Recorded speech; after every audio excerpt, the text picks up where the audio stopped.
Americans, weekends are very important. We take our weekends seriously. They are so important to us if we are a student, if we are an entrepreneur, if we are a parent, if we are a 9-to-5 job goer. Whatever your situation, you are going to want to have your weekend. And in fact, you look forward to your weekend. So we're going to talk about what you can ask Americans, or when speaking English, what someone is going to be doing for their weekend and what are their weekend plans. And hopefully when you use these phrases out, you'll also get to join the weekend activities or plans that people have in mind. All right, that is our lesson for today. Let's get into it.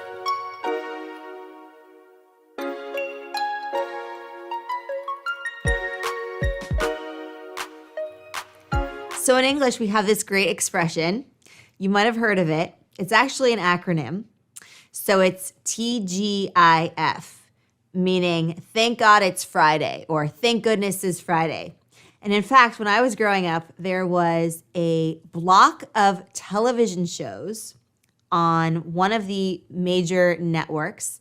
And it was a series of shows, maybe like 4 or 5, called TGIF. So all of these shows were part of the TGIF program.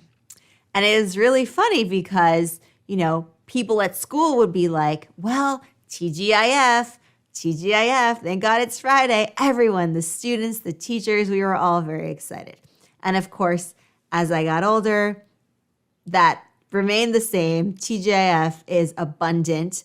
I even have emails where I'm exchanging conversation with people and they might even start the email or open the email with TGIF or Happy Friday, right? So it's this idea that Friday is so important to us because it means that the weekend is right around the corner.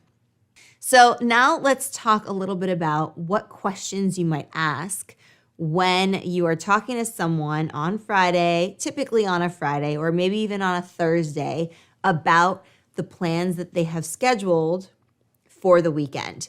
And as you know, as I made in a previous lesson, we talked about how Americans tend to be planners, right?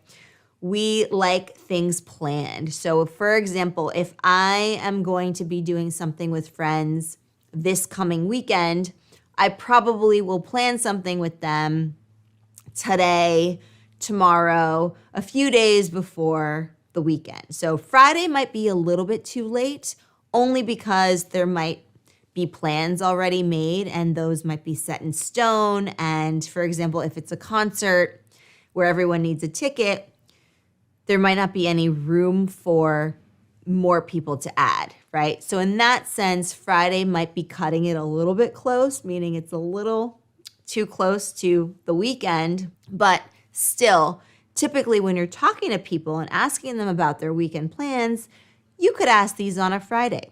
And if you're making plans, you want to probably do that far enough in advance and give or take a week before you actually do that weekend activity or go on that adventure, for example.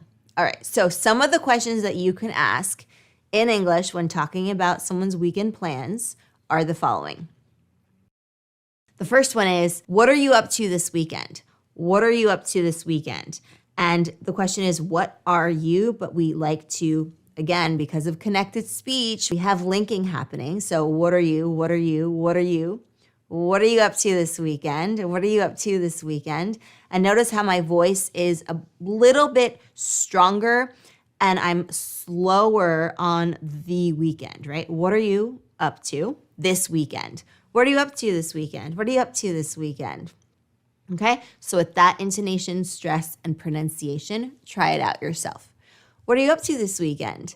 So when I say that, that's really expecting someone has plans and they're going to then tell me what they're up to. What are they going to do? What are their plans for the weekend? So I might say, what are your plans for the weekend? Or what are you up to this weekend? What are you up to this weekend, right? Typically, we'd probably hear that more often. What are you up to this weekend? What are you up to later? And the person might say, oh, I'm just going to lay low, probably just watch a couple movies, eat some popcorn, relax on the couch, or they might be doing something outside. So maybe they're going to say that they're going to a restaurant or having brunch with friends. And then typically what happens when they're talking about what their plans are, and you're kind of motioning that you might have some availability or you might want to hang out together, they might invite you.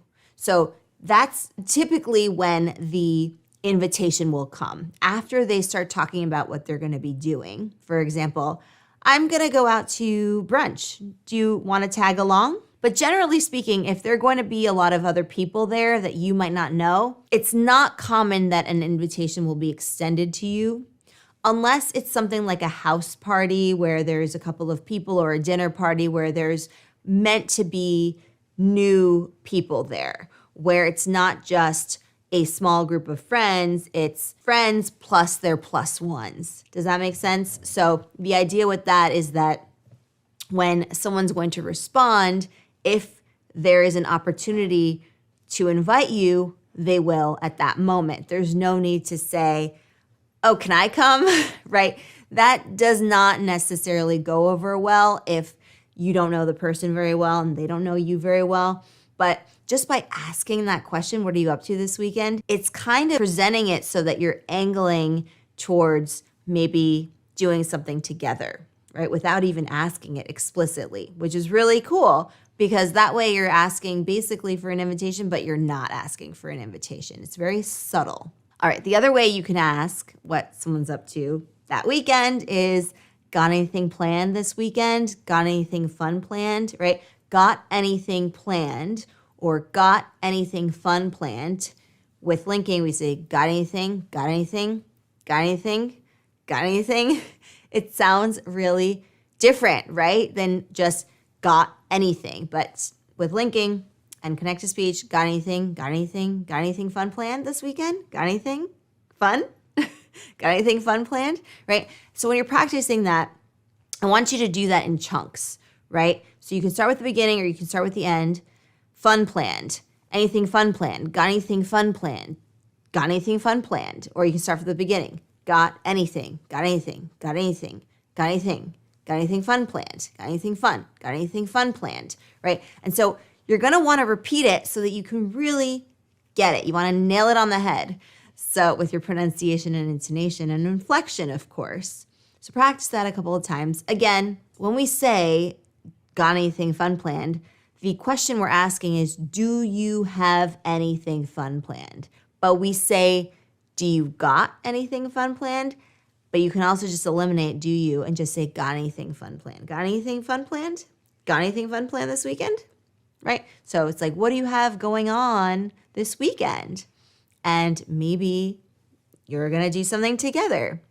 So for example, if it's a